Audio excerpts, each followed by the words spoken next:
व्याख्यामुद्रां करसरसिजैः पुस्तकं शङ्खचक्रे बिभ्रद्भिन्नस्फटिकरुचिरे पुण्डरीके निषण्णः अम्लानश्रीरमृतविशदैरंशभिप्लावयन् मामाविर्भूयादनगमहिमा मानसे वागधीशः नमस्ते प्राणेश प्रणतविभवायावनिमगाः नमस्वामिन् रामप्रियतमनवन् गुरुगुण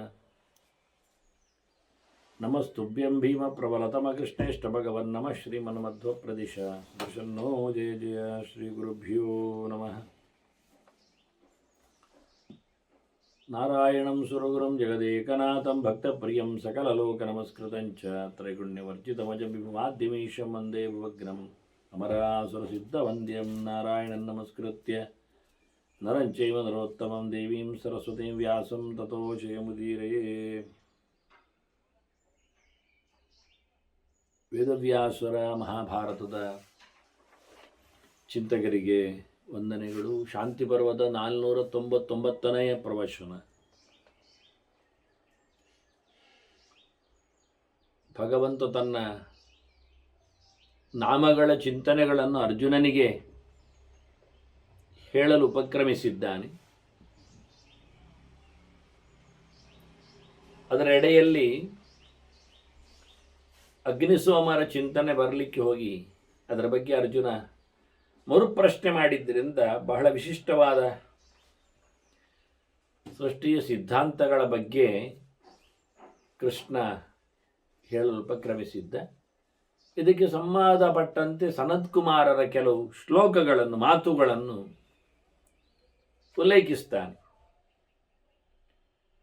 ಬ್ರಾಹ್ಮಣ ತತ್ವದ ಬಗ್ಗೆ ಒಂದು ವಿಶೇಷವಾದ ಚಿಂತನೆ ಇಲ್ಲಿದೆ. ವಾಸ್ತವವಾಗಿ ಅಂದರೆ ನಾವು ಇತಿಹಾಸವನ್ನು ಗಮನಿಸಬೇಕಾದ್ದು. ದೇವಲೋಕದಲ್ಲಿ ನಡೆಯುವ ಕಥೆಗಳು ಏನು ಎನ್ನುವುದರ ಅರ್ಥ ಮಾಡಿಕೊಳ್ಳಬೇಕಾದ್ದು. ಒಂದು ಸಣ್ಣ ಸುದ್ದಿಯೇ ಇರಲಿ, ಆದರೆ ಒಂದು ಅಧಿಕೃತವಾದ ಅದಕ್ಕೆ ಛಾಪು ಇರ್ತದೆ. ಹೀಗಾಗಿ ಕೃಷ್ಣನ ಈ ಮಾತುಗಳನ್ನು ಇವತ್ತು ಆಲಿಸುವ. ಇಡೀ ಜಗತ್ತು ಭಗವಂತನಿಂದ ನಿರ್ಮಾಣವನ್ನು ಪಡೆದಿದೆ. ಅದರಲ್ಲಿ ಒಂದು ಹೇಳಿಕೆಯಲ್ಲಿ ಒಂದು ಸೊಗಸು. ವಿಶ್ವಂ ಬ್ರಹ್ಮ ಅಸೃಜತ್ ಪೂರ್ವಂ ಸರ್ವಾದಿಹಿ ನಿರವಸ್ಕರಂ.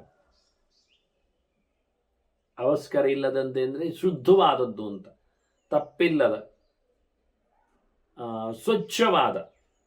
ಸ್ವಚ್ಛವಾದ ಈ ಜಗತ್ತನ್ನು ಭಗವಂತ ಕೊಟ್ಟಿದ್ದಾನೆ. ಅಂದರೆ ಸುಳ್ಳುಭೂತವಾದದ್ದಲ್ಲ, ಡೋಂಗಿತನದ್ದಲ್ಲ, ಕಳಪೆ ಮಟ್ಟದ್ದಲ್ಲ, ಕೆಲಸಕ್ಕೆ ಬಾರದೇ ಇರುವಂಥದ್ದು, ಯೂಸ್ಲೆಸ್ ಅನ್ನುವಂಥದ್ದು ಅಲ್ಲ ಅನ್ನುವ ಅನೇಕ ಅರ್ಥಗಳಿಂದ ತಿರಸ್ಕೃತ ಅನ್ನುವ ಶಬ್ದಗಳಿಗೆ ಸಂಬಂಧಪಟ್ಟಂತೆ ತಿರಸ್ಕಾರ ಇದ್ದಾಗೆ ಅನ್ನುವ ಶಬ್ದಕ್ಕೆ ತಿರಸ್ ಪ್ರತ್ಯಯದಿಂದ ಕೃಧಾತು ಸೇರಿಕೊಂಡಾಗೆ ಅವಸ್ಸಿನಿಂದ ಇದು ಸೇರಿಕೊಂಡಿದೆ. ಹಾಗಾಗಿ ಅವಸ್ಕರಂ ನಿರವಸ್ಕರಂ ಅತ್ಯಂತ ಉಪಯುಕ್ತವಾದ, ಶ್ರೇಯಸ್ಕರವಾದ, ಚಂದವಾದ, ನೋಡಿದೆ ಶಬ್ದ ಒಂದು ಶ್ರೇಯಸ್ಕರ ಇದ್ದಾಗಿ ಅಂತಹ ಶುದ್ಧವಾದಂತಹ ಜಗತ್ತನ್ನು ಭಗವಂತ ನಮ್ಮ ಮುಂದೆ ಕೊಟ್ಟಿದ್ದಾನೆ. ಅದು ಕೊಡುವವನು ಎಲ್ಲಕ್ಕಿಂತ ಮೊದಲಿದ್ದವನೇ ಭಗವಂತ. ಸರ್ವಾದಯೇ ನಮಃ ಸರ್ವಾದಿಹಿ. ಕೊಟ್ಟ ಬಳಿಕವೂ ನೊಂದುಕೊಳ್ಳುವವನಲ್ಲಾದ್ರಿಂದ ಅವನು ವಿಚಿತ್ರನಿದ್ದಾನೆ. ಅಂತಹ ಭಗವಂತ ಜಗತ್ತಿಗೆ ಆದಿಯನ್ನು ಕೊಟ್ಟವ. ಈಗ ಅದರಲ್ಲಿ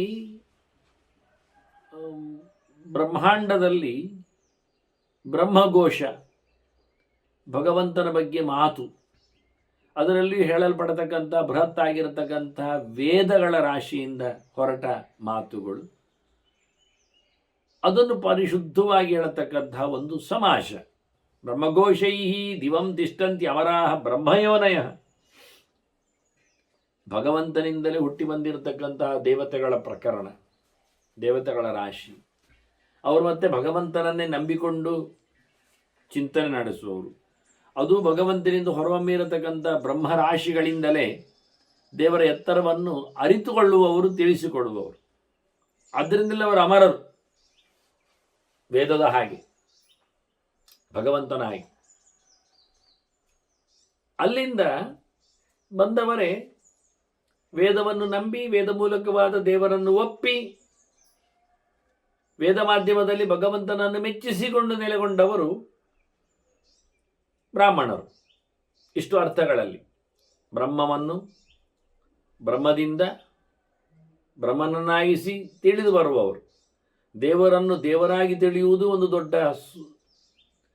ಸಾಧನೆ. ಪರಿಪೂರ್ಣನಾದ ಭಗವಂತನನ್ನು ಪರಿಪೂರ್ಣನನ್ನಾಗಿಸಿ ಪರಿಚಯಿಸಿಕೊಳ್ಳಬೇಕಾದ್ದು ಪರಿಪೂರ್ಣವಾದಂತಹ ವೇದದ ರಾಶಿಯಿಂದ. ಅಪರಿಪೂರ್ಣವಾಗಿರತಕ್ಕಂಥ ಗ್ರಂಥರಾಶಿಯಿಂದ ಪರಿಪೂರ್ಣನನ್ನು ತಿಳಿಯುವಂತೆಯೂ ಇಲ್ಲ, ಪರಿಪೂರ್ಣನನ್ನಾಗಿಸಿ ತಿಳಿಯಲಿಕ್ಕೂ ಆಗುವುದಿಲ್ಲ. ಹಾಗಾಗಿ ಪೂರ್ಣವಾದ ವೇದದಿಂದ ಪೂರ್ಣನಾದ ಭಗವಂತನನ್ನು ಪೂರ್ಣನನ್ನಾಗಿ ತಿಳಿಯುವುದು. ಪೂರ್ಣ ತಿಳಿಯಲಿಕ್ಕೆ ಆಗುವುದಿಲ್ಲ, ಪೂರ್ಣನನ್ನಾಗಿ ತಿಳಿಯುವುದು. ಅಂಥವರನ್ನು ಬ್ರಾಹ್ಮಣರು ಅಂತ ಕರೆದರು. ಇವರ ಮೂರು ಸೊಗಸೆ: ಮಾತು ಸರಿಯೆ, ಮನಸ್ಸು ಸ್ವಚ್ಛ, ಕ್ರಿಯೆ ಶುದ್ಧ. ಋತಂ ವಾಕ್ಯಂ ಕರ್ಮಶ್ರದ್ಧಾ ತಮಾಂಸಿ.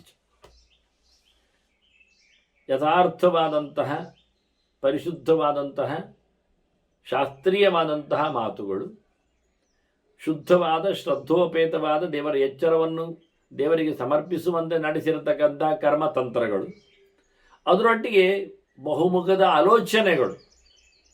ಅದಕ್ಕಾಗಿ ಬಹಳ ಕಟ್ಟುನಿಟ್ಟಿನ ವ್ರತ ನಿಯಮಗಳು. ಯಾಕೆಂದರೆ ಕೆಲವೊಮ್ಮೆ ಆಹಾರದ ಪದ್ಧತಿಗಳು ನಿಯಮೋಪೇತವಾಗಿದ್ದಾಗ ಚಿಂತನೆಗಳು ಹಗುರವಾಗಿ ಇರ್ತವೆ, ತೀಕ್ಷ್ಣವಾಗಿರುವುದಿಲ್ಲ, ಕರಾಳವಾಗಿರುವುದಿಲ್ಲ, ಅದು ಕಠೋರವಾಗಿ ಬರುವುದಿಲ್ಲ, ಮೃದುವಾಗಿರುತ್ತದೆ. ಕೆಲವೊಮ್ಮೆ ವಿಪರೀತವಾದಂತಹ ಅಶನಾದಿಗಳಿಂದ, ಅಭಕ್ಷ್ಯ ಚರವಣಾದಿಗಳಿಂದ ಆತನ ಥಾಟ್ ವೇವ್ಸ್ಗಳು ದಿಕ್ಕು ತಪ್ತವೆ. ಕೋಪಾವಿಷ್ಟನಾಗ್ತಾನೆ, ತಪ್ಪನ್ನು ಹೆಚ್ಚು ಒಪ್ಪಿಕೊಳ್ಳುತ್ತಾನೆ, ಅನ್ಯಾಯದ ನಡೆ ಉಂಟಾಗ್ತದೆ. ಇದೆಲ್ಲವೂ ಇಲ್ಲದೆ ಇರತಕ್ಕಂಥ ತಿಳಿಯಾದ ಕಸುಬು ಅದು ತಿಳಿದವರದ್ದು, ತಿಳುವಳಿಕೆ ತುಂಬಿದವರದ್ದು.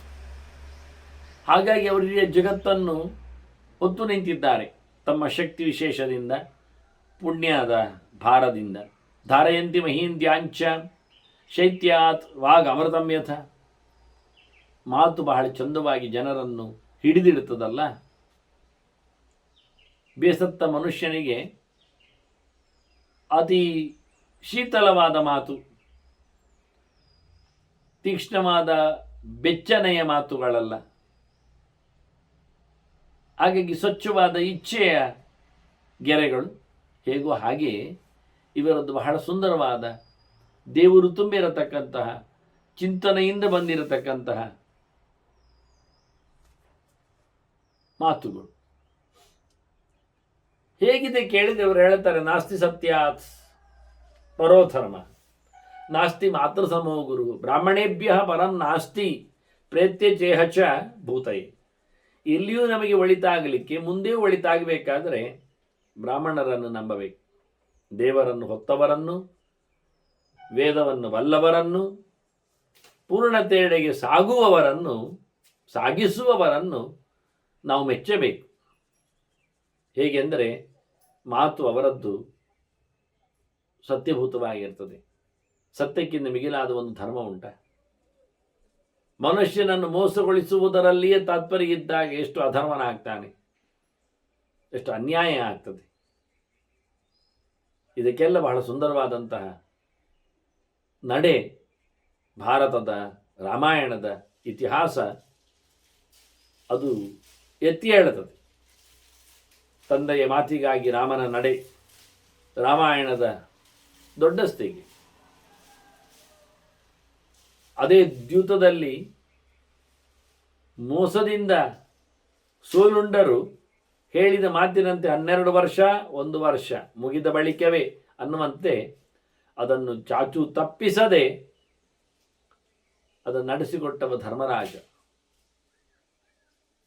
ಇದಲ್ಲ ದ್ಯೂತವೇ ತಪ್ಪು, ಅದರಲ್ಲಿ ಮೋಸದಲ್ಲಿ ಎಳ್ಕೊಂಡದ್ದು ಅದು ಮತ್ತೆ ಅಲ್ಲ ಹೇಳಿ ದರ್ಪವನ್ನು ತೋರಿಸಬೇಕಾದ್ದು ಕ್ಷತ್ರ ಧರ್ಮ ಆಗಿದ್ರು ಅದು ಮಾಡಲಿಲ್ಲ. ದಾಕ್ಷಿಣ್ಯದಿಂದ ಸತ್ಯಕ್ಕೆ, ಸನಾತನ ಧರ್ಮಕ್ಕೆ, ಒಂದು ಮೌಲ್ಯಕ್ಕೆ ಬೆಲೆ ಕೊಟ್ಟ.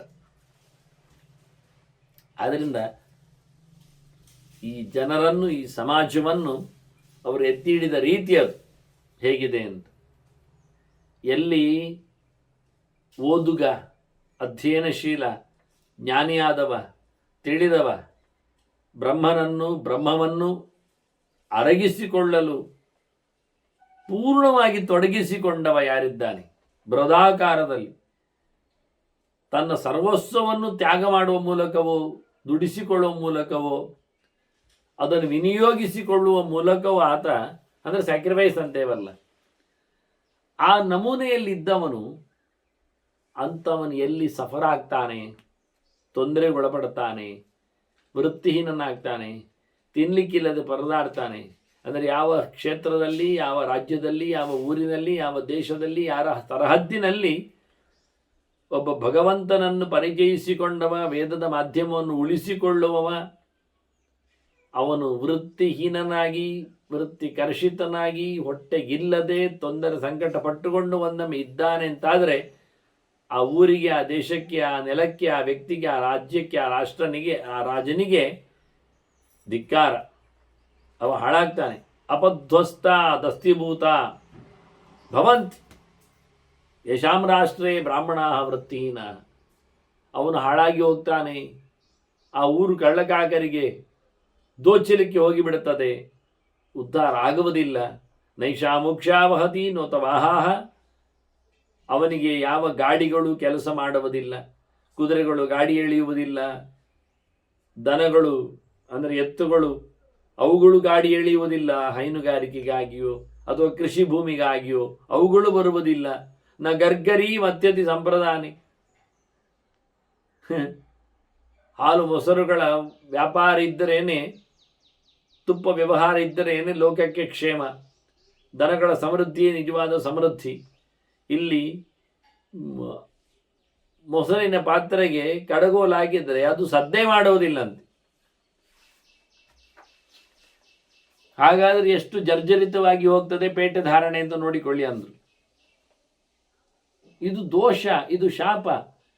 ಕಡೆದರೂ ಬೆಣ್ಣೆ ಬರುವುದಿಲ್ಲ, ಬೆಣ್ಣೆ ಕಾಯಿಸಿದರೂ ತುಪ್ಪ ಆಗುವುದಿಲ್ಲ. ಹೇಗಿರ್ತದೆ? ದನ ಹಾಲೇ ಕೊಡುವುದಿಲ್ಲ ಕೊನೆಗೆ ಮಾತಾಡಲಿಕ್ಕೆ ನೋಡಿದರೆ. ಯಜ್ಞ ಯಾಗಗಳಿಗಾಗಿ, ಧರ್ಮ ದೇವರುಗಳಿಗಾಗಿ, ಶುದ್ಧ ಸಮಾಜಕ್ಕಾಗಿ ಉಪಯೋಗಿಸುವುದಿಲ್ಲ ಅಂತಾಗಿದ್ರೆ ನಾಳೆಯಿಂದ ಹಾಲು ಕೊಡುವುದು ದನ ನಿಲ್ಲಿಸ್ತದೆ. ನಾವು ದನವನ್ನು ಕಟ್ಟುವುದು ಬಿಟ್ಟಿದ್ದೇವೆ, ಈಗ ದನ ಹಾಲು ಕೊಡುವುದನ್ನು ಕಟ್ಟಿಬಿಡುತ್ತದೆ. ಎಂಥ ಕ್ರೂರವಾದಂತಹ ಕಾಲಗಳು, ಮನುಷ್ಯನ ಯೋಚನೆಗಳು.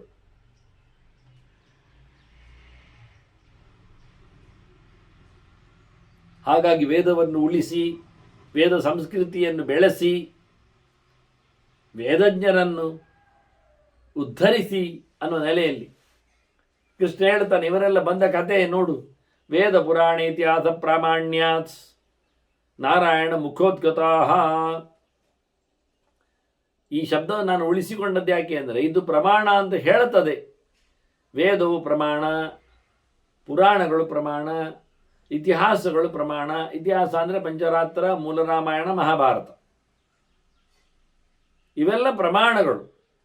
ಉತ್ಕೃಷ್ಟವಾದ ನಮಗೆ ಅಳತೆಗೋಲುಗಳು, ವಿಷಯವನ್ನು ತಿಳಿಸತಕ್ಕಂಥ ಸಂಗ್ರಹ ಮಾಡಿದ ಕೇಂದ್ರಗಳು. ಪರಮಾತ್ಮನ ಬಗ್ಗೆ ಏನಾದರೂ ಮಾತಾಡಲಿಕ್ಕೆ ಇವು ಸಮರ್ಥವಾಗಿವೆ ಒಂಚೂರಾದರೂ ಅನ್ನುವ ಹಿನ್ನೆಲೆಯಲ್ಲಿ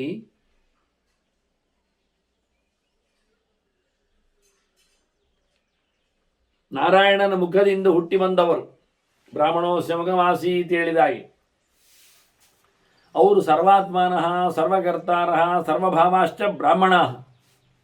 ಅವ್ರನ್ನೇನು ತಿಳ್ಕೊಂಡು ಅವರು ಎಲ್ಲ ಪ್ರಕಾರದಲ್ಲಿಯೂ ಭಗವಂತನನ್ನೇ ತಮ್ಮ ಸ್ವಾಮಿ ಅಂತ ನಂಬಿದವರು. ಅಂತರ್ಯಾಮಿಯಾದ ನಾರಾಯಣನ ಸಮರ್ಪಣೆಯಲ್ಲಿ ತಮ್ಮನ್ನು ಎಲ್ಲರನ್ನು ತೊಡಗಿಸಿಕೊಂಡವರು. ಎಲ್ಲದಕ್ಕೂ ಭಗವಂತನೇ ಎನ್ನತಕ್ಕಂಥ ಎಚ್ಚರದ ಮನಸ್ಸು ಉಳ್ಳವರವರು. ಅಷ್ಟೇ ಅಲ್ಲದೆ ಸರ್ವಕರ್ತಾರ, ಎಲ್ಲವನ್ನು ಮಾಡುವವರಾಗಿದ್ದಾರಾಗ. ಎಲ್ಲವೂ ದೇವರು ಮಾಡುವುದು ಅಂತ ತಿಳ್ಕೊಂಡಾಗ, ಎಲ್ಲರಲ್ಲಿಯೂ ನೆಲೆಗೊಂಡವ ಭಗವಂತ ಮಾಡುವುದು ಎನ್ನುವುದು ಅರ್ಥ ಆದಾಗ, ಅವರು ಮಾಡಿಕೊಂಡ ಕರ್ಮದಲ್ಲಿ ಭಗವಂತನ ಕರ್ಮದ ಅರಿವು ಆಗ್ತದೆ. ಕರ್ಮಣ್ಯ ಕರ್ಮಯ ಪಶ್ಯದ ಅಕರ್ಮಣಿಚ ಕರ್ಮಯ ಸ ಬುದ್ಧಿಮಾನ್ ಮನುಷ್ಯ ಸಂಯುಕ್ತ ಕೃಷ್ಣ ಕರ್ಮ ಕೃತ್. ತಾನು ಮಾಡಿದ ಕೆಲಸದಲ್ಲಿಯೂ ದೇವರು ಮಾಡಿದ ಕೆಲಸ ಅಂತ ತಿಳ್ಕೊಳ್ಳುವವ, ಎಲ್ಲೆಡೆ ತುಂಬಿದ ಕೆಲಸಗಳು ದೇವರ ಕೆಲಸ ಅಂತ ಕಾಣುವವ, ಅವನು ಏನು ಮಾಡದಿದ್ರೂ ಎಲ್ಲ ಮಾಡಿದ ಫಲವನ್ನು ಪಡಿತಾನೆ. ಯಾಕೆ? ಎಲ್ಲರಲ್ಲಿಯೂ ನೆಲೆಗೊಂಡು ಮಾಡುವುದು ದೇವರು ಎನ್ನತಕ್ಕಂಥ ಸಮೀಕರಣದ ದೇವರು ತನ್ನಲ್ಲಿ ಇದ್ದಾನೆ ಎಂದು ಚಿಂತನೆ ಮಾಡಿಕೊಂಡು ತಾನು ಮಾಡದಿದ್ರೂ ಮಾಡ್ತಾ ಇದ್ದೇನೆ ಅನ್ನತಕ್ಕ ಎಚ್ಚರದಲ್ಲಿ ದೇವರಿಗೆ ಸರ್ವಕರ್ಮಗಳ ಸಮರ್ಪಣೆಯನ್ನು ಎಲ್ಲರೂ ಮಾಡಿಕೊಂಡದ್ದನ್ನು ತಾನೊಬ್ಬರೇ ನಿಂತು ಯಾರಿಗೆ ಕೊಟ್ಟು ಬಿಡ್ತಾನೋ ಅವನು ಸರ್ವಕರ್ತರಾಗಿ ಬಿಡುತ್ತಾನೆ.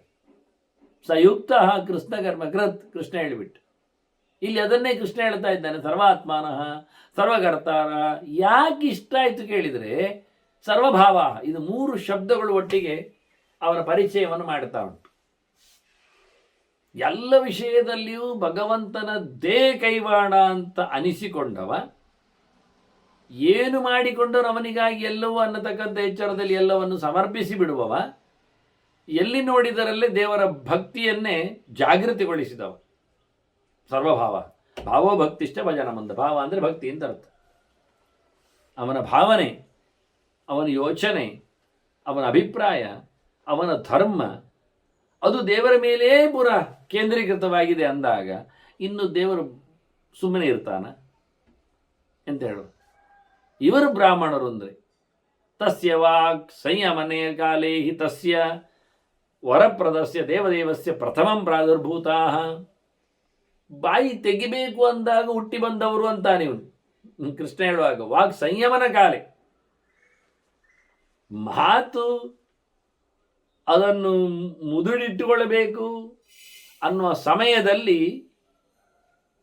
ಭಗವಂತನ ಮೋರೆಯಿಂದ ಹುಟ್ಟಿದವರು.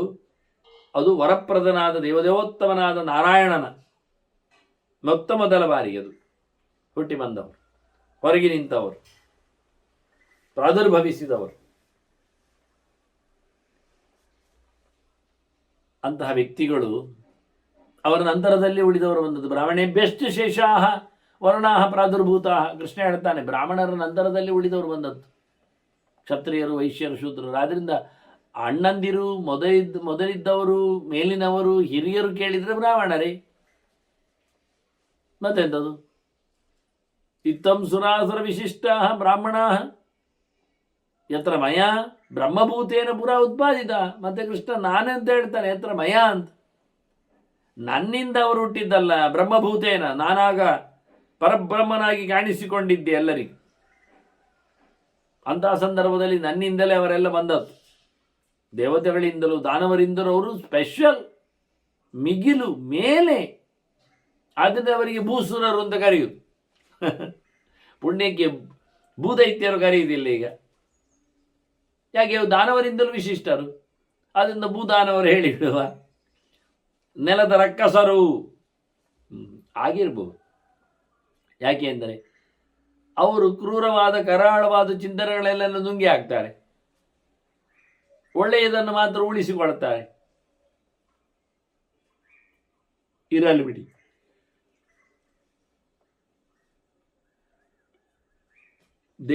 ದಾನವರಿಂದ ಸ್ಪೆಷಲ್ ಆಗಿ ಗುರುತಿಸಲ್ಪಟ್ಟಂತ ಅವರು ನನ್ನಿಂದಲೇ ಉಗಮಿಸಿ ಬಂದವರು ಅಂತ ಕೃಷ್ಣ ಈಗ ಮತ್ತೆ ಎದೆ ತಟ್ಟಿ ಹೇಳ್ತಾ ಇದ್ದಾನೆ ಅರ್ಜುನನ ಹತ್ರ.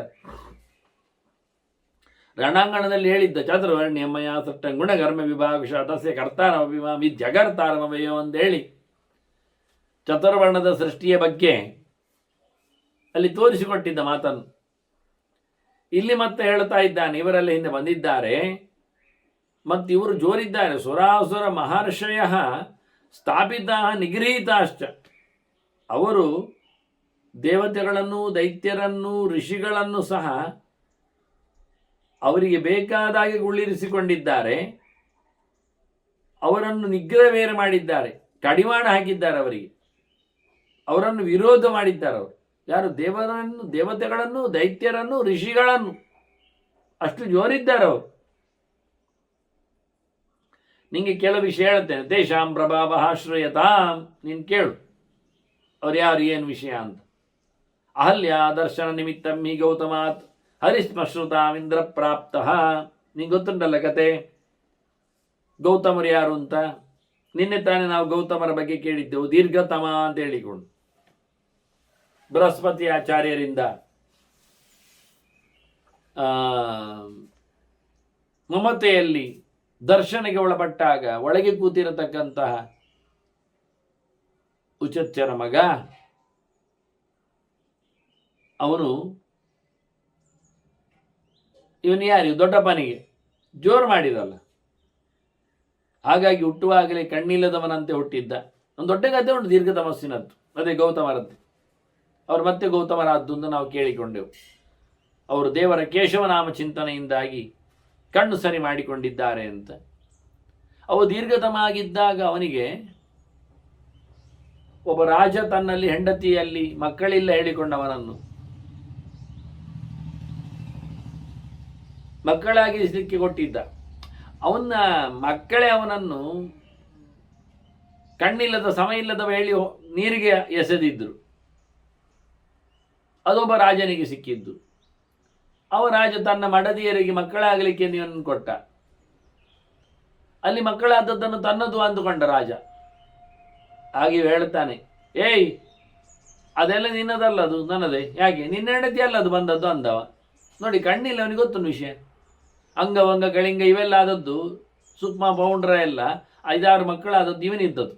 ಆಯಾ ದೇಶದವ ಮತ್ತೆ ತುಂಡರಸರಾಗಿ ಮೆರೆದ್ರವರು ಕೊನೆಗೆ ಮತ್ತೆ ಕೊಟ್ಟೆ ಬಿಡಿ ಕತೆ. ಹೀಗೆ ಬಹಳ ಉದ್ದನೇ ಕತೆ ಉಂಟು. ಅವನಿಗೆ ದೇವರ ದಯೆಯಿಂದ ಗೌತಮನಾಗಿದ್ದಾನೆ. ಒಳ್ಳೆ ಕಿರಣವಂತ, ಜ್ಞಾನವಂತ. ಗೋ ಅಂದರೆ ಕಿರಣ, ಅದು ಅರ್ಥ, ಜ್ಞಾನವೂ ಅರ್ಥ. ಹಾಗಾಗಿ ಅಹಲ್ಯೆಯ ಗಂಡವ, ಅಹಲ್ಯವನ ಹೆಂಡತಿ. ಅಹಲ್ಯವು ರಾಜಕುಮಾರಿ ಅವಳು ಬೀರಿ. ಅವಳನ್ನೀಗ ಕೆಡಿಸಲು ಬಂದಿದ್ದಾನೆ ಇಂದ್ರ ಅಲ್ಲ. ಇದರಿಂದ ಇಂದ್ರನಿಗೆ ಶಾಪ ಕೊಟ್ಟು ಬಿಟ್ಟಿದ್ದಾನೆ ಗೌತಮ. ಏನು ಅಂತ ಕೊಟ್ಟು ಬಿಟ್ಟ ಶಾಪ ನಮಗೆ ಗೊತ್ತುಂಟು. ಅದು ಮಾತ್ರ ಅಲ್ಲ, ಇನ್ನೊಂದು ಕತೆ ಉಂಟು ಅವನದ್ದು. ಹರಿಸ್ಮಶ್ರುತಾಂ ಇಂದ್ರ ಪ್ರಾಪ್ತ ಅಂತ. ಅವನಿಗೆ ಪಚ್ಚೆಗಡ್ಡೆ ಆಯಿತು. ಅವನ ಕೂದಲನ್ನು ಪಚ್ಚೆ ಮಾಡಿಬಿಟ್ಟೆ ಇವ. ಅವನಿಗೆ ಹರಿ ಅಂತ ಹೆಸರು ಇಂದ್ರನಿಗೆ. ಹರಿಯಾಗಿ ಹೇಳಿದ್ರೆ ಅವನು ಪಚ್ಚೆ ಇದ್ದಾನೆ ಅಂತ. ಅವನ ಕಲರ್ ಪಚ್ಚೆ ಆಗಿ ಹೋಯ್ತು. ಅವನಿಗೆ ಗಟ್ಟೆ ಪಚ್ಚೆ ಆಗಿದೆ, ಮೈ ಪಚ್ಚೆ ಆಗಿದೆ. ಇದು ತಮಾಷೆ ಮಾಡಿದವ, ಹೇಸಿಗೆ ಮಾಡಿದವನನ್ನು. ಬಹಳ ಚಂದವಾಗಿ ಕಾಣ್ತಾ ಇದ್ದ, ಕಮಲದ ಎಸಳಿನ ಒಳಗಿನ ಬಣ್ಣದಂತೆ ಇದ್ದ ಇಂದ್ರ ಅವನನ್ನಿವ ಹಸಿರು ಬಣ್ಣಕ್ಕೆ, ಕಮಲದ ಎಲೆಯ ಬಣ್ಣಕ್ಕೆ ತಿರುಗಿಸಿಬಿಟ್ಟ. ಅಷ್ಟು ಮಾತ್ರ ಅಲ್ಲದೆ ಮುಷ್ಕ ವಿಯೋಗಂ ಮೇಷ ವೃಷಣತ್ವಂಚಾವಾಪ. ಅವನು ಬಂದದ್ದು ಹುಡುಗಿಯನ್ನು ಹಾಳು ಮಾಡಲಿಕ್ಕಾದ್ರಿಂದ ಹುಡುಗಿಯ ಮೇಲೆ ಅವನಿಗೆ ಪೌರುಷ ತೋರಿಸಲಿಕ್ಕೆ ಬೇಕಾದ ಪುಂಸ್ತ್ವದ ಕಥೆಯೇ ಬೀಜತ್ತು. ಹಾಗಾಗಿ ಅವನಿಗೆ ಅದೇ ಇಲ್ಲ ಅಂತ ಮಾಡಿಬಿಟ್ಟ. ಅಂಡವೇ ಬಿದ್ದೋಗುವಂತೆ ಮಾಡಿದ. ಮತ್ತೇನೋ ಕೇಳಿಕೊಂಡದ್ದಕ್ಕೆ ಆಯಿತು, ಆಡಿನದ್ದು ಸಿಕ್ಕಿಸು ಅಂತೇಳಿ ಅವನಿಗೆ ಆಡಿನ ವೃಷಣ ಬರುವಂತೆ ಮಾಡಿದ್ದಾನೆ. ಇದೆಲ್ಲ ಒಬ್ಬ ತಿಳಿದವನ ಬ್ರಾಹ್ಮಣನ ಪೌರುಷ ಅಂತ ಕೃಷ್ಣ ನೆನಪಿಸಿಕೊಡ್ತಾ ಇದ್ದಾನೆ ಇತಿಹಾಸವನ್ನು. ದೇವತೆಗಳನ್ನೆಲ್ಲ ಬಲಿ ಹಾಕ್ತಾರೆ ಅವರು ಅಂತ. ಹಾಗೆ ಅಶ್ವಿನೋಹೋ ಗ್ರಹ ಪ್ರತಿಷೇಧೋದ್ಯದ ವಜ್ರಸ್ಯ. ಅಶ್ವಿನಿಗಳಿಗೆ ಅದೊಂದು ದೊಡ್ಡ ಕಥೆ ಆಯ್ತಲ್ಲ. ಶಮನ ಅವನಿಗೆ ಅಶ್ವಿನಿ ದೇವತೆಗಳು ಅವನನ್ನು ಒಳ್ಳೆಯದು ಮಾಡಿದ್ದಕ್ಕೆ ಅಶ್ವಿನಿ ದೇವತೆಗಳಿಗೆ ಅವ ವಿಶೇಷವಾದಂತಹ ಆಹುತಿಯನ್ನು ಕೊಟ್ಟ. ಹಿಂದೆ ಅಶ್ವಿನಿ ದೇವತೆಗಳಿಗೆ ಸೋಮ ಯಾಗದಲ್ಲಿ ಸೋಮ ಕುಡಿಯುವ ಅವಕಾಶ ಇರಲಿಲ್ಲ. ಚವನ ಋಷಿ ಅಶ್ವಿನಿ ದೇವತೆಗಳು ತನಗೆ ಮಾಡಿದ ಉಪಕಾರಕ್ಕಾಗಿ ಅವರಿಗೆ ಅಶ್ವಿನಿ ದೇವತೆಗಳು ಬಿಷಗ್ ವೈದ್ಯರು,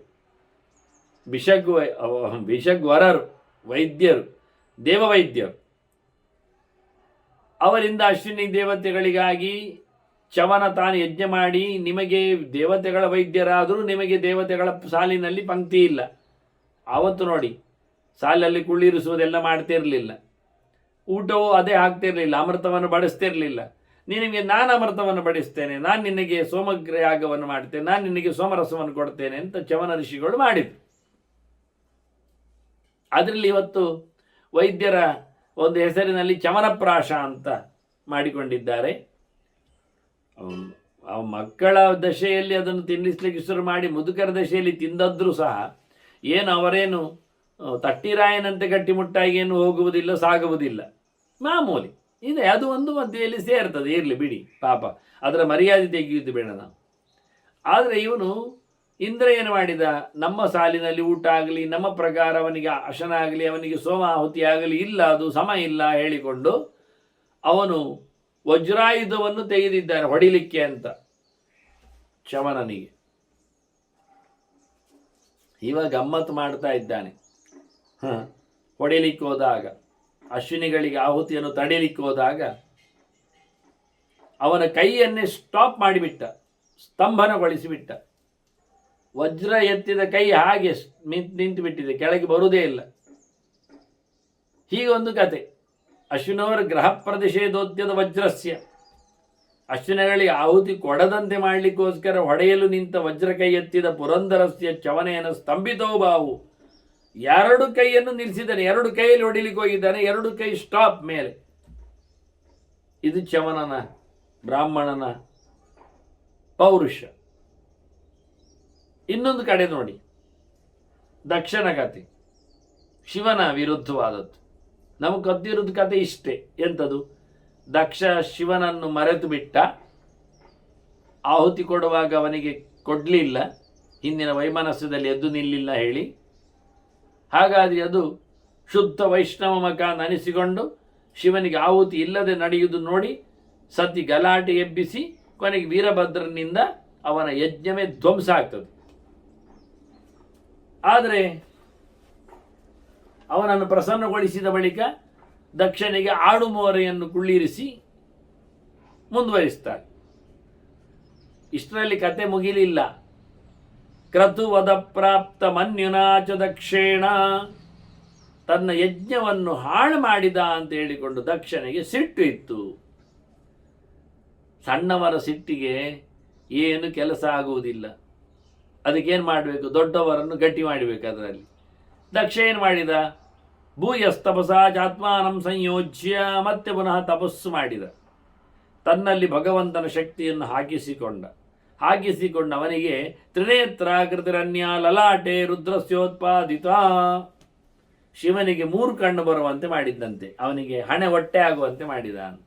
ಹಣೆಯಲ್ಲಿ ಕಣ್ಣು, ನೆತ್ತಿ ಅಲ್ಲ, ನೆತ್ತಿ ಅಂದರೆ ಮಂಡೆ ಮೇಲಕ್ಕೆ ಆಗ್ತದೆ, ಅದನ್ನ ನೆತ್ತಿ ಅಲ್ಲ, ಅದು ಹಣೆಯಲ್ಲಿ ಅವನಿಗೆ ಹೊಟ್ಟೆ ಬೀಳುವಂತೆ ಮಾಡಿದ್ದಾನೆ. ಇದನ್ನು ಗಮ್ಮತ್ ವಿಷಯ ಅಲ್ಲ ಅದು.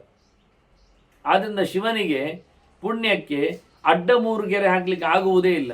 ಯಾಕೆ? ಕಣ್ಣು ಅಡ್ಡ ಬರ್ತದೆ ಅವನಿಗೆ ಹಣೆಯಲ್ಲಿ. ಇನ್ನು ಕಣ್ಣು ಮುಚ್ಚಿಕೊಂಡು ಪಟ್ಟೆ ಹಾಕಿದರೆ ಕಣ್ಣು ತೆರೆದಾಗ ಪಟ್ಟೆ ಕಾಣೆ ಆಗ್ತದೆ. ಅದು ಸಮ ಆಗಲಿ, ಅದು ಸಮ ಆಗುವುದಿಲ್ಲ. ನಾವು ಬಾಯಿ ಹತ್ರ 3 ಗೆರೆ ಹಾಕಿದರೆ ಬಾಯಿ ತೆರೆದಾಗ ಅದು ತುಂಡಾಗ್ತದೆ. 3 ಗೆರೆ ಸ್ಟಿಕ್ಕರ್ ಹಾಕಿದಾಗೆ ಕಾಣ್ತದೆ, ಅದು ಹರಿದೋದಾಗೆ ಅನಿಸ್ತದೆ, ಅದು ಸಮ ಇಲ್ಲ. ಹಾಗಾಗಿ ಅವನ ಹಣೆಯನ್ನು ಹಾಳು ಮಾಡಿದ, 3 ಕಣ್ಣು ಬರುವಂತೆ ಮಾಡಿದ ಅಂತ ನೋಡಿ. 3 ಕಣ್ಣು ಬಂದದ್ದು ಯಾಕೆ ಅವನಿಗೆ ಎನ್ನುವುದೊಂದು ವಿಷಯ ಇಲ್ಲಿ. ಅದು ದಕ್ಷನ ತಪಸ್ಸಿನ ಫಲ ಅಂತ. ಇನ್ನೂ ಒಂದು ಕತೆ ಉಂಟು. ತ್ರಿಪುರ ಪದಾರ್ಥಂ ದೀಕ್ಷಾಮುಪಗತಸ್ಯ ರುದ್ರಸ್ಯ ಉಶನಸ ಜಾತಾಹ ಶಿರಸ ಉತ್ಕೃತ್ಯ ಅಗ್ರೌ ಜಟಾಹ ಉತ್ಕೃತ್ಯ ಅಗ್ರೌ ಪ್ರಯುಕ್ತಾಹ ತತಃ ಪ್ರಾದುರ್ಭೂತಾಹ ಭುಜಗಾಹ ತೈರಸ್ಯ ಭುಜಗೈಃ ಪೀಡ್ಯಮಾನಃ ಕಂಠೋ ನಿಲತಾಮುಪಗತ. ತ್ರಿಪುರರ ಸಂಹಾರ ಮಾಡಬೇಕು ಅಂತ ಹಠ ಹಿಡಿದು ಶಿವ ಕೂತಾಗ ದೈತ್ಯರ ಪಡೆಯವ ಗುರು ಶುಕ್ರಾಚಾರ್ಯ ಇದನ್ನು ನೋಡಿದ. ಮಾಡ್ತೇನೆ ಇವನಿಗೆ ಅಂತ ಹೇಳಿ ತನ್ನ ಜಟೆಗಳನ್ನು ಕಿತ್ತುಕೊಂಡ. ಯಾರು? ಶುಕ್ರಾಚಾರ್ಯ. ಒಂದಿಷ್ಟು ಮುದ್ದೆ ಜಟೆಯನ್ನು ಕಿತ್ತುಕೊಂಡು ಅದನ್ನು ಬೆಂಕಿಗೆ ಹಾಕಿದ. ನೋಡಿ, ಹೋಮ ಮಾಡಿದದನ್ನು ಎತ್ತು. ಆ ಜಟೆ ಹೋಮ ಮಾಡಿದ್ದರ ಬಾಪ್ತಿಗೆ ಆ ಕೂದಲುಗಳೆಲ್ಲ ಹಾವುಗಳಾಗಿ ಮೇಲೆ ಬಂದವು ಬೆಂಕಿ ಕೊಂಡದಿಂದ. ಹೋಗಿ ಶಿವನನ್ನು ಸುತ್ತ ಹಾಕಿಕೊಂಡವು. ಇವತ್ತು ನಾವು ಅವನನ್ನು ಊರಗ ಭೂಷಣ ಅಂತ ಕರಿತೇವೆ. ಮೊದಲವನಿಗೆ ಅದು ಭೀಷಣವೇ ಆಗಿತ್ತು. ಭಯಂಕರ ಜೋರಾದ ಹಾವುಗಳೆಲ್ಲ ಒಟ್ಟು ಸೇರಿಕೊಂಡವನನ್ನು ಕುತ್ತಿಗೆಯೆಲ್ಲ ಸುತ್ತಾಕಿ ಈಚಿಕಿ ಕಪ್ಪು ಮಾಡಿ ಹಾಕಿದ್ರು. ಗಟ್ಟಿ ಹಿಡ್ಕೊಂಡ್ರೆ ಅಮುಕಿ ಹಿಡಿದ್ರೆ ನೆತ್ತರು ಕಟ್ಟಿ ಅಲ್ಲಿಗೆ ಅದು ಕಪ್ಪಾಗ್ತದೆ. ಅದನ್ನ ಅವನ ಕುತ್ತಿಗೆ ಕಪ್ಪಾಗಲಿಕ್ಕೆ ಕಾರಣ ಇದುವೇ. ತ್ರಿಪುರ ಸಂಹಾರಕ್ಕೆ ಹೊರಟ ರುದ್ರನ ಮೇಲೆ ದೈತ್ಯರ ಗುರು ಶುಕ್ರಾಚಾರ್ಯರು ಸೇಡು ತೀರಿಸಿದ ಬಗೆ ಅಂತ ಉಲ್ಲೇಖ ಮಾಡ್ತಾರೆ. ಇನ್ನೂ ಒಂದು ಕತೆ ಆಗಿದೆ ಅಂತಾರೆ, ಅವನು ಕುತ್ತಿಗೆ ಕಪ್ಪಾಗಲಿಕ್ಕೆ ಮತ್ತೊಂದು ಕತೆ ಉಂಟು ಅಂತ. ಇದೆಲ್ಲ ನಾನು ಶಿವರಾತ್ರಿಯ ಪ್ರಕರಣದಲ್ಲಿ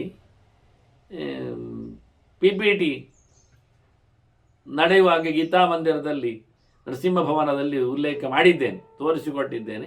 ಅನೇಕ ಅಂಶಗಳಿವೆ ಬಿಡಿ. ಪೂರ್ವಂಚ ಮನ್ವಂತರೇ ಸ್ವಯಂಭುವೇ ನಾರಾಯಣ ಹಸ್ತ ಬಂಧಗ್ರಹಣಾತ್ ನೀಲಕಂಠತ್ವೋಪನೀತ. ಅಲ್ಲಿ ಸ್ವಯಂಭೂ ಮನ್ವಂತರದಲ್ಲಿ ಒಂದು ಕಥೆ ಆಗಿದೆ ಅಂತ.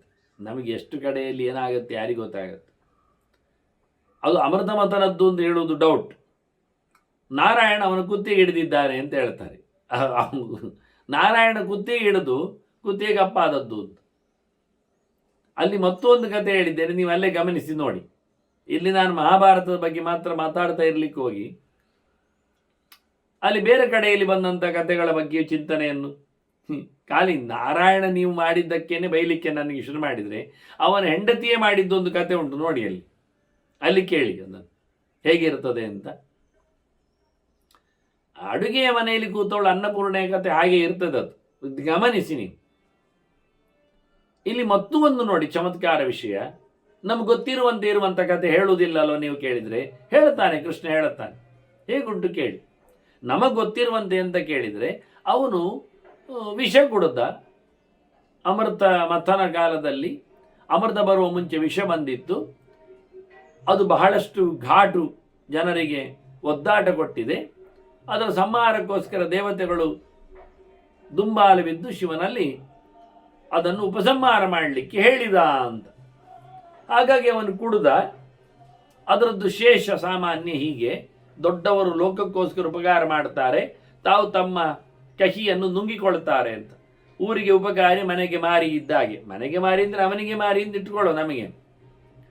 ಹಾಗೆ ಇಲ್ಲಿ ಒಂದು ಕತೆ. ಶಿವ ತಾನು ಕಷ್ಟವನ್ನು ಅನುಭವಿಸಿ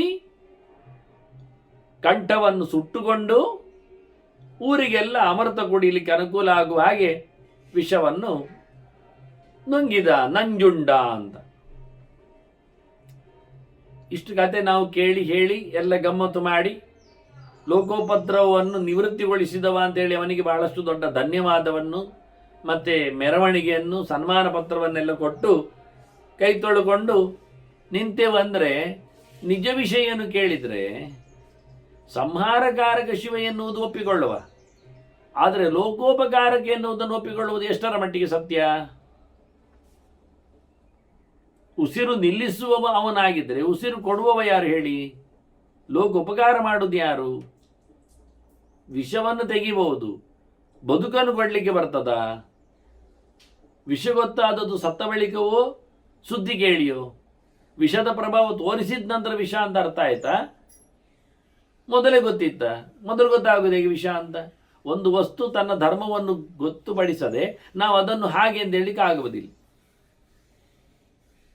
ಒಂದು ಪದಾರ್ಥ ನಮಗೆ ಕುಡಿಲಿಕ್ಕೂ ತಿನ್ನಲಿಕ್ಕೂ ಕೊಟ್ಟರು, ನಾವು ಅದನ್ನು ನೋಡಿ ಇದು ಸಮ ಇಲ್ಲ, ಇದು ಕುಡಿದ್ರೆ ನಾವು ಮತ್ತೆ ಹಾಳಾಗ್ತೇವೆ ಅಥವಾ ಹೊಟ್ಟೆ ತೊಳಸ್ತದೆ, ಇದು ತಿಂದರೆ ಮತ್ತೆ ನಮಗೆ ಅಜೀರ್ಣ ಆಗ್ತದೆ, ಹಾಗೆ ಹೇಳಬೇಕಾದ್ರೆ ಆ ಸೊತ್ತು ಏನು ಗೊತ್ತಾಗಬೇಕು ನಮಗೆ. ಹೇಗೆ ಹೇಳಿದ್ರಿ? ಅದನ್ನು ನಾವು ನೋಡಿದೆವು ಅಂತೇವೆ. ಏನು ನೋಡಿದ್ರಿ? ಅದರಲ್ಲಿ ವಾಸನೆ ಬಂತು ಅಂತಾರೆ. ಹಾಗಾದರೆ ಏನಾಯಿತು? ಅದರ ಧರ್ಮವನ್ನು ನಾವು ಅರಿಯದೆ, ವಾಸನೆಯ ಧರ್ಮವೋ ಅದರ ಬಣ್ಣದ ವ್ಯತ್ಯಾಸವೋ ಬಿಳಿಚಿಕೊಂಡಿದೆ ಅಥವಾ ಅದರಲ್ಲಿ ಫಂಗಸ್ ಫಾರ್ಮೇಷನ್ ಆಗಿದೆ, ಇನ್ನೇನೋ ಕಾರಣವನ್ನು ಹೇಳೋ ಮೂಲಕವೋ ಅದು ನಾವು ಅದನ್ನಲ್ಲಿ ಚೆಲ್ಲಿದ್ದೇವೆ. ಚೆಲ್ಲುವಲ್ಲಿ ಅದು ಇರುವೆಗಳು, ಪ್ರಾಣಿಗಳು ಬಂದು ತಿಂದವುಗಳಿಗೆ ತಮ್ಮ ಚೇಷ್ಟೆಯನ್ನು ನಿಲ್ಲಿಸಿದಾವೆ. ಆದ್ದರಿಂದ ಅದರಲ್ಲಿ ಪಾಯ್ಸನ್ ಇದೆ ಎಂದು ಗೊತ್ತಾಗಿದೆ ಅಂತ ಹೇಳಿಯು. ಹಾಗೆ ವಿಷಯ ವಸ್ತುವಿನ ಧರ್ಮವು ಪ್ರತ್ಯಕ್ಷವಾಗದೆ ನಮಗೆ ಅದನ್ನು ಏನು ಹೇಳಲಿಕ್ಕೆ ಬರುವುದಿಲ್ಲ. ಅದರ ವಿಷ ಬಂದಿದೆ, ವಿಷದ ಬಾಧೆಯನ್ನು ಅನುಭವಿಸಿಕೊಂಡ ನಂತರ ಬಂತೋ ವಿಷ ಅದು ಅಂತ ಅರ್ಥ. ಬಂದಿದೆ. ಬಾಧೆಗೆ ಒಳಪಟ್ಟಿದ್ದೇವೆ, ಅದನ್ನು ಅರಗಿಸಿಕೊಳ್ಳಲಿಕ್ಕೆ ಆಗ್ತಾ ಇಲ್ಲ.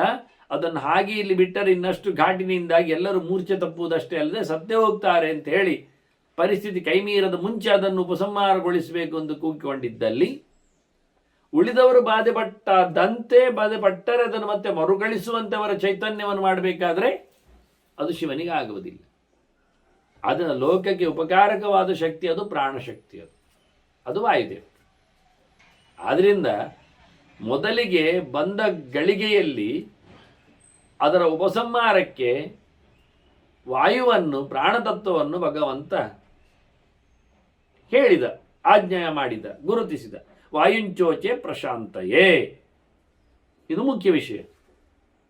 ಒಂದೊಂದೇ ಬಂದಾಗಲೂ ಒಂದೊಂದೇ ವ್ಯವಸ್ಥೆ ಆದ ಹಾಗೆ ಐರಾವತ ಬಂತು, ಉಚ್ಚೈಶ್ರವಸ್ಸು ಬಂತು, ಹಾಗೆ ಒಂದೊಂದಕ್ಕೆ ಒಂದೊಂದು ವ್ಯವಸ್ಥೆ ಆಗ್ತಾ ಬಂದಿದೆ. ಬರುವಾಗ ಬಂದಂತೆ. ಹಾಗೆ ಮದಿರೆಯೂ ಬಂದಿತ್ತು, ಕಲಿಯುವ ಹೆಂಡವೂ ಬಂದಿತ್ತು, ಅಲ್ಲಿ ಕೌಸ್ತುಭ ಮಣಿಯೂ ಬಂದಾಗಿತ್ತು, ಅದರಂತೆ ವಿಷವೂ ಬಂದಿತ್ತು. ಅದರ ಸಂಹಾರಕ್ಕೆ ವಾಯುದೇವರಿಗೆ ಹೇಳಿದಾಗ ಬಂಗಾರದ ಪಾತ್ರೆಯಲ್ಲಿ ಅದನ್ನು ಹಾಕಿಕೊಂಡು ವಾಯುದೇವರು ಪ್ರಾಶನ ಮಾಡಿದರು, ಕುಡಿದರು. ಕುಡಿಯುವಾಗ ಶಿವ ಕೇಳಿದ, ನನಗೆ ಚೂರು ಅಂದ. ಆಗ ಚೂರು ತೆಗೆದು ಕೊಡಬಹುದಿತ್ತು ಪ್ರಾಣನಿಗೆ, ಆದರೆ ಅವನ ಚೂರು ಪ್ರಾಣ ಹೋದರೆ ಅದು ಸತ್ಯ. ಹಾಗಾಗಿ ಶಿವನ ಯೋಗ್ಯತೆ ಏನು ಅಂತ ಪ್ರಾಣನಿಗೆ ಗೊತ್ತಿದೆ. ತಾನು ಕುಡಿದಾಗ ಚೂರಾದರೂ ಕುಡಿಯುವಷ್ಟರ ಹತ್ತಿರ ಮಟ್ಟದಲ್ಲಿ ಅವನು ಇಲ್ಲ, ಬಹಳ ದೂರ ಇದ್ದಾನೆ.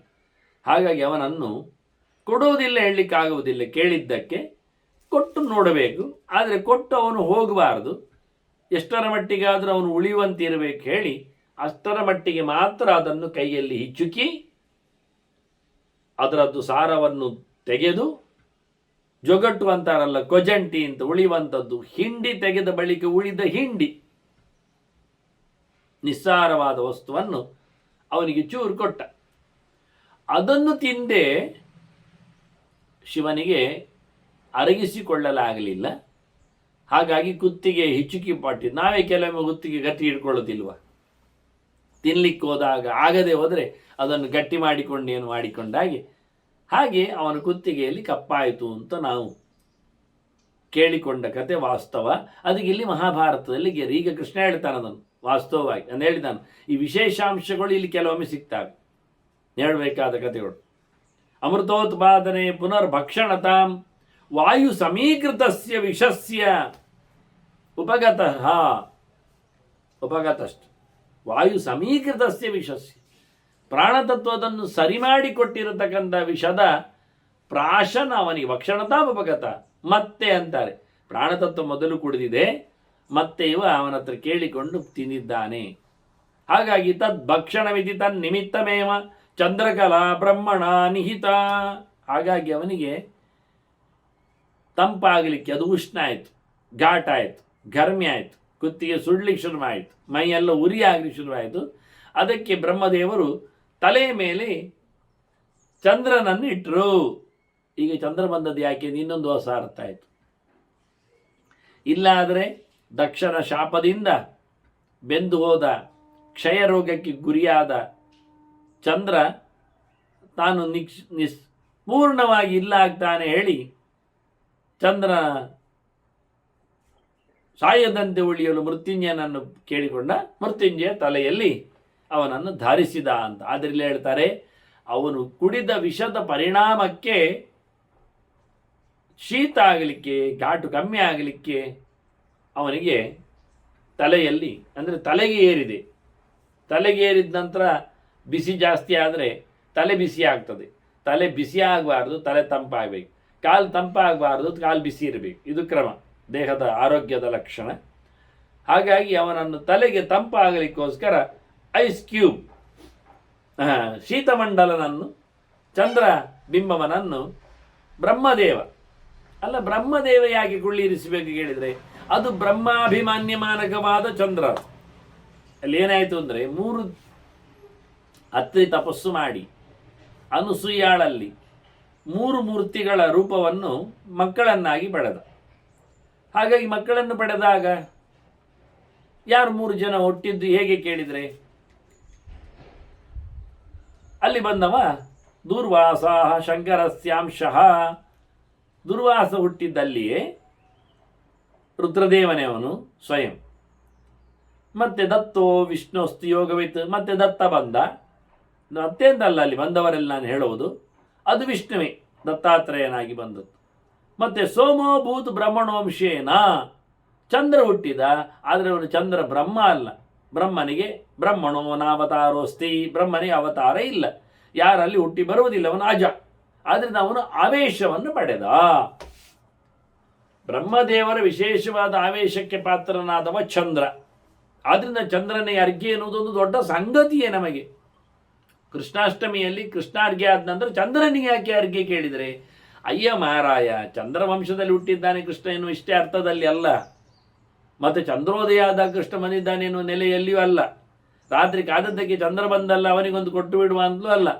ಮತ್ತೆ ನಿಜವಾಗಿ ಬ್ರಹ್ಮಾಧಿಷ್ಠಿತನಾದ್ರಿಂದ ಭಗವಂತನಿಗೆ ಕೊಟ್ಟ ಬಳಿಕ ಭಗವಂತನ ಮಗನಿಗೆ ಖಂಡಿತವಾಗಿಯೂ ಕೊಡಬೇಕಾದ ಸಂಗತಿ ಎನ್ನುವ ಹಿನ್ನೆಲೆಯಲ್ಲಿ ಮತ್ತೆ ಬ್ರಹ್ಮನಿಗೆ ನೇರ ಪೂಜೆ ಇಲ್ಲ,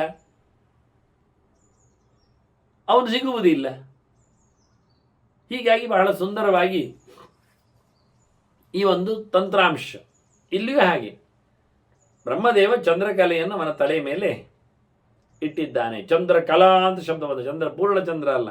ಹಾಗಾಗಿ ಅರ್ಧಚಂದ್ರ, ಮುಕ್ಕಾಲು ಚಂದ್ರ ಎಲ್ಲ ಇಡುವ, ಒಂದೊಂದು ಶಿವರಾತ್ರಿ ಒಂದೊಂದು ರೀತಿಯಲ್ಲಿ ಮಾಡುವ ಕಥೆ ಇಲ್ಲ. ಕಲೆ, ಬಿಂಬ ಸಣ್ಣ.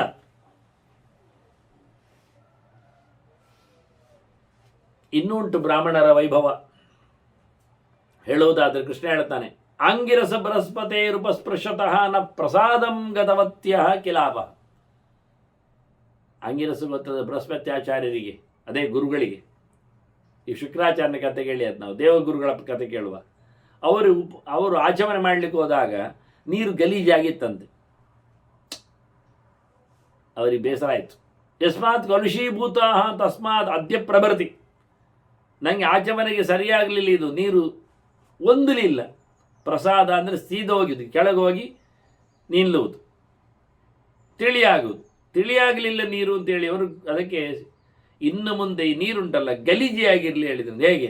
ಜಶ, ಮಕರ, ಮತ್ಸ್ಯ, ಕಚ್ಚಪ, ಜಂತು, ಮಂಡೂಕ, ಸಂಕೀರ್ಣ, ಬೇಡದಿದ್ದಿಲ್ಲ ಇಲ್ಲೇ ಇರಲಿ ನೀರಲ್ಲಿ ಹೇಳಿದರು. ಮೀನು ತುಂಬಲಿ, ಮೊಸಳೆ ತುಂಬಲಿ, ಜೊತೆಯಲ್ಲಿ ಆಮೆ ಬೀಳಲಿ, ಅತ್ತ ಮಕರವೂ ಇರಲಿ. ಮೊಸಳೆ ಬೇರೆ, ಮಕರ ಬೇರೆ. ಅದು ಉದ್ದ ಜಾತಿದ್ದು, ಉದ್ದ ಮುಸುಡಿದ್ದು ಒಂದು, ಅಗಲ ಬಾಯಿದ್ದು ಒಂದು ಲೆಕ್ಕಾಚಾರ.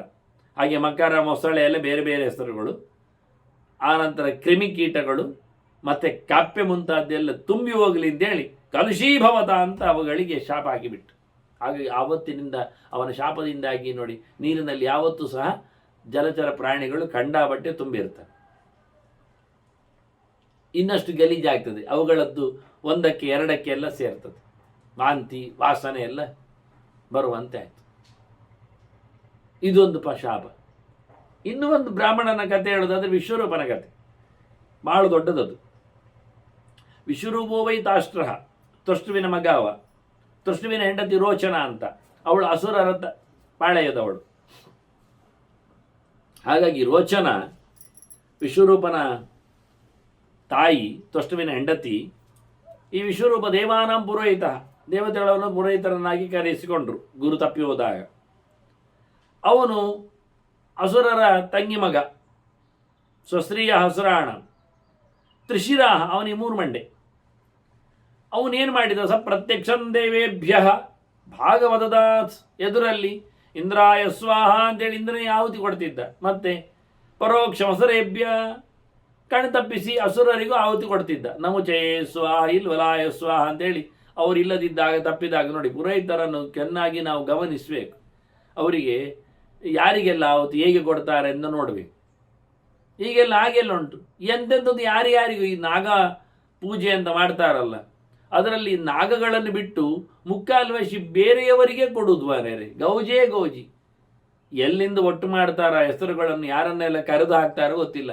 ಆ ಸೂತ್ರದವನು, ಈ ಕಲ್ಪದವನು, ಆ ಮನೆಯವನು ಈ ಕೇರಿಯವನು ಅಂತ ಹೇಳಿಕೊಂಡು ಎಲ್ಲರಿಗೆ, ಕೆಲವರಿಗೆ ಮಂಡೆ ಇದ್ದವರಿಗೆ, ಕೆಲವರಿಗೆ ಬಾಲ ಇದ್ದವರಿಗೆ, ಕೆಲವರು ಕೋಡಿದ್ದವರಿಗೂ ಉಂಟು, ಮತ್ತು ಅರ್ಥ ಆಗದವರಿಗುಂಟು, ಶಬ್ದಾರ್ಥ ಗೊತ್ತಿಲ್ಲದವರಿಗೂ ಉಂಟು.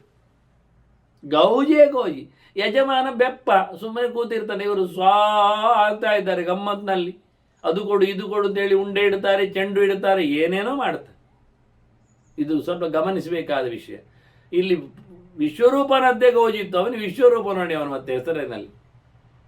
ಅತ ಅಸುರಾಹ ಹಿರಣ್ಯಕಶಿಪುಂ ಪುರಸ್ಕೃತ್ಯ ವಿಶ್ವರೂಪ ಮಾತರಂ ವರಮಯಾಚಂತ. ದೈತ್ಯರೆಲ್ಲ ಒಟ್ಟು ಸೇರಿ ಹಿರಣ್ಯಕಶಿಪುವನ್ನು ಗಟ್ಟಿ ಮಾಡಿಕೊಂಡು, ಆಗ ಹಿರಣ್ಯಕಶಿಪನ ಆಡಳಿತ, ಅವನನ್ನು ಗಟ್ಟಿ ಮಾಡಿಕೊಂಡು ವಿಶ್ವರೂಪನ ಅಮ್ಮನೆಡೆಗೆ ಹೋದರು, ರೋಚನೆಯಡೆಗೆ. ಅಮ್ಮ ತಾಯಿಯೇ, ಒಂದು ನಮಗೆ ಅನುಕೂಲ ಮಾಡಿಕೊಡು ಮಾರಾಯ್ತು, ನಾವೊಂದು ಬೇಡಿದ್ದನ್ನು ಕೊಟ್ಟು ಬಿಡಿ ನೀನು. ಏನು ಅಂತ? ಏನಂ ತ್ವಂ ಪುತ್ರಂ ವಾರಯಿತು ಮರ್ಹಸಿ. ಈ ಮಗನನ್ನು ತಡಿ ಮಾರಾಯ. ಅವ ನಮ್ಮವ ಹೋಗಿ ಇಂದ್ರನ ಪೌರಹಿತ್ಯ ಮಾಡ್ತಾನೆ, ಅವರಿಗೆಲ್ಲ ಗಟ್ಟಿ ಮಾಡ್ತಾನೆ, ನಮಗೆಲ್ಲ ಬೆಟ್ಟು ಸಿಗ್ತದೆ ಅಲ್ಲಿ. ಇವ ಎಷ್ಟು ಹೋಮ ಹವನ ಮಾಡಿ ಇಂದ್ರ ಗಟ್ಟಿಯಾಗಿಬಿಟ್ರೆ ನಾವು ಬೆಳೆದಿನ್ನೋದಲ್ವಾ? ಯತ್ ಆಸ್ಮಾನ್ ಭಜೇತ್, ನಮಗೆ ಖುಷಿಯಾಗುವಂತೆ ಮಾಡುವಂತೆ, ನಮ್ಮಲ್ಲಿ ಬರುವಂತೆ ಮಾಡು ಮಾರಾಯ. ನಾವು ಪುರೋಹಿತ ಮಾಡಿಸುವ. ಹಿರಣ್ಯಕಶಿಪ ಇದ್ದಾನೆ, ಅವನನ್ನು ಕರೀತಾನೆ, ಹೆಜ್ಜೆ ಎಲ್ಲ ಮಾಡಿಸ್ತಾನೆ, ಬರಲಿ. ಆಯಿತು ನಮ್ಮ ಹೋಗಿ ಹೇಳಿದ್ಲು. ನಂದನವನಂ ಉಪಗತಂ ಮಾತೋ ವಾಚ. ನಂದನವನದಲ್ಲಿದ್ದ ಮಗ ವಿಶ್ವರೂಪ. ಮಗ ಅಂತ ಕರೆದು ಹೇಳ್ತಾಳೆ, ನೀನು ಎಂಥದ್ದು ಮಾರಾಯ, ಪರಪಕ್ಷ ವರ್ಧನಸ್ತ್ವಂ, ನಮಗಾಗದವರನ್ನು ಬೆಳೆಸ್ತಾ ಇದ್ದೀಯಲ್ಲ. ಮಾತಲ ಪಕ್ಷಂ ನಾಶಯಿಸಿ, ಅಮ್ಮನ ಕಡೆ ಎಲ್ಲ ಸಾಯ್ತದೆ ಈಗ. ನಾರಸಿ ಏನಂ ಕರ್ತು, ನಾರಸಿ ಏವಂ ಕರ್ತು, ಹೀಗೆಲ್ಲ ಮಾಡಬಾರ್ದಲ್ಲ ಅಂದಂತೆ. ಮಾತು ವಾಕ್ಯಂ ನಾತಿಕ್ರಮಣೀಯಂ ಇತಿ ಮತ್ವಾ ಹಿರಣ್ಯಕಂ ಅಗಾತ್. ಆಯ್ತು, ಅಮ್ಮ ಮಾತು ಕೇಳೋದು ಅದು ತಪ್ಪಿಸಬಾರ್ದು. ಇಂದ್ರನ ಮಾತು ಅದು ನಮ್ಮ ಅಣ್ಣ ತಮ್ಮಂದಿರಬಾರ್ದು, ಇದು ಕುಟುಂಬದವರದ್ದು, ಇದು ಅಮ್ಮನ ಕಡೆದು. ಅಮ್ಮನ ಕಡೆ ಮಾತನ್ನು ತಪ್ಪಿಸಬಾರ್ದು, ಅಮ್ಮ ಹೇಳಿದ್ದನ್ನು ಅಂತ ಹೇಳಿ. ನೋಡಿ ಗಮ್ಮತ್ತು ಅಂದರೆ, ಅಪ್ಪ ಮಾತು, ಅಪ್ಪ ಇಂದ್ರನ ಅಣ್ಣ, ಅದು ಕೇಳೋದು ಬಿಟ್ಟ, ಅಮ್ಮನ ಮಾತು ಕೇಳಿದ. ಹೋಗಿ ಹಿರಣ್ಯಕಶಿಪುವಿನ ಯಜ್ಞ ಸಮಾರಂಭದಲ್ಲಿ ಸೇರಿಕೊಂಡ. ಇದನ್ನು ಗಮನಿಸಿದ ವಸಿಷ್ಠ, ಅವನು ಇಂದ್ರ ಪುರೋಹಿತ ವಸಿಷ್ಠ, ಇಲ್ಲಿಯವ. ಆಗ ಹಿರಣ್ಯಗರ್ಭಾಚ ವಸಿಷ್ಠಾಚ ಶಾಪಂ ಪ್ರಾಪ್ತ ಯಥಾತ್ವಯ. ಅದು ಏನು ಗಮ್ಮತ್ತು ಕೇಳಿದರೆ, ಹೋಗಿ ಹೇಳಿದ, ಯಸ್ಮಾತ್ ತ್ವಂ, ಹಿರಣ್ಯಕಶಿಪುವಿಗೆ ವಸಿಷ್ಠರು ಮಾಡ್ತಾ ಇದ್ದದ್ದು ಪೌರೋಹಿತ್ಯ, ವಸಿಷ್ಠರಲ್ಲಿದ್ದದ್ದು. ವಸಿಷ್ಠರನ್ನು ತಪ್ಪಿಸಿ ಇವನನ್ನು ಕುಳ್ಳಿರಿಸಿಕೊಂಡ್ರು ಅವನು ಹಿರಣ್ಯಕಶಿಪು ವಿಶ್ವರೂಪರನ್ನು. ವಸಿಷ್ಠರು ಚತುರ್ಮುಖನ ಮಗ, ಅವರು ಶಾಪ ಆಗಿಬಿಟ್ರಿ ಇವನಿಗೆ. ಯಸ್ಮಾತ್ವಯ ಹೋತ ವ್ರತಃ ಅನ್ಯ, ನಾನು ಹೋಮ ಮಾಡುವವ, ನನ್ನನ್ನು ತಪ್ಪಿಸಿ ನೀನು ವಿಶ್ವರೂಪನನ್ನು ಕರೆದು ಬಿಟ್ಟೆ. ಆದ್ದರಿಂದ ನಿನಗೊಂದು ಗಮ್ಮತ್ತಾಗಬೇಕು. ಎಂತ ಕೇಳಿದರೆ, ನಿನ್ನ ಯಜ್ಞ ಹಾಳಾಗಿ ಹೋಗಿ. ತಸ್ಮಾತ್ ಅಸಮಾಪ್ತ ಯಜ್ಞ, ನಿಂದು ಯಜ್ಞ ಪೂರ ಆಗಬಾರದು. ಅಷ್ಟೇ ಅಲ್ಲದೆ ಅಪೂರ್ವಾತ್ ಸತ್ವಾತ್ ಸತ್ವಜಾತಾತ್ ವಧಂ ಪ್ರಾಪ್ಸ್ಯಸಿ, ವಿಚಿತ್ರವಾದ ಒಂದು ಪ್ರಾಣಿಯಿಂದ ನೀನು ಸಾಯ್ಬೇಕು. ಅದು ಎಂತ ಅಂತ ಹೇಳಲಿಕ್ಕೆ ಆಗುವುದಿಲ್ಲ, ಆ ನಮೂನೆ. ಹಾಗೆ ಆಯ್ತು ನೋಡಿ. ಅವನು ಹೇಳಿದ ಶಾಪದಿಂದಾಗಿ ಒಬ್ಬ ಬ್ರಾಹ್ಮಣ, ವಸಿಷ್ಠ ಕೊಟ್ಟ ಶಾಪ ವಿಚಿತ್ರ ನೋಡಿ. ಅವನು ಪೌರಹಿತ್ಯದಲ್ಲಿ ಬೇರೆ ಜನರನ್ನು ಕರೆದದ್ದು ಅಂತೇಳಿ, ಈಗೆಲ್ಲ ಭಯಂಕರ ಜೋರು ಬರ್ತದೆ ಅಂತದ್ದೆಲ್ಲ. ಅದು ಕುಲ ಪುರೋಹಿತನೇ, ಅವನು ಕುಲೆ ಪುರೋಹಿತ ಕೆಲವೊಮ್ಮೆ ಇರ್ತಾನವ. ಕುಲೆ ಅಂದರೆ ಈ ಪ್ರೇತಗಳಿಗೆಲ್ಲ ಕುಲೆ ಅಂತ ಹೇಳುದು ತುಳುವಿನಲ್ಲಿ. ಅಂಥ ಪುರೋಹಿತ ಇರ್ತಾನೆ, ಆದರೆ ಅವನು ಬಿಡ್ಲಿಕ್ಕಿಲ್ಲ, ಶಾಪ ಹಾಕುವುದು, ಗಲಾಟೆಯನ್ನು, ಬೊಬ್ಬೆ ಹೊಡಿದೇನೆಲ್ಲ ಜೋರಿರ್ತದೆ.